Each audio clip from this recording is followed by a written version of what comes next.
मुंबई अहमदाबाद महामार्गावर रस्त्याच्या कडेला उभ्या असलेल्या कंटेनरला ट्रकने जोरदार धडक दिल्याची घटना शनिवारी पहाटे घडली आहे। या अपघातात एक जण गंभीर जखमी झाला आहे।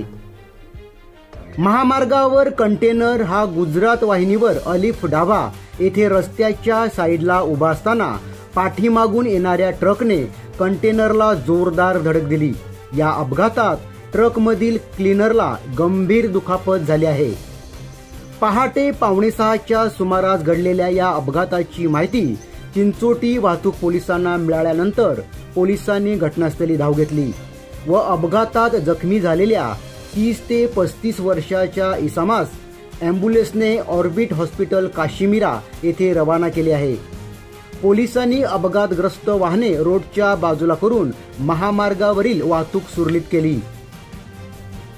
महामार्गावर बिघाड होऊन उभी असलेली वाहने अत्यंत धोकादायक होत आहेत, त्यामुळे वाहन चालकांनी वाहन चालवताना काळजी घेणे गरजेचे आहे।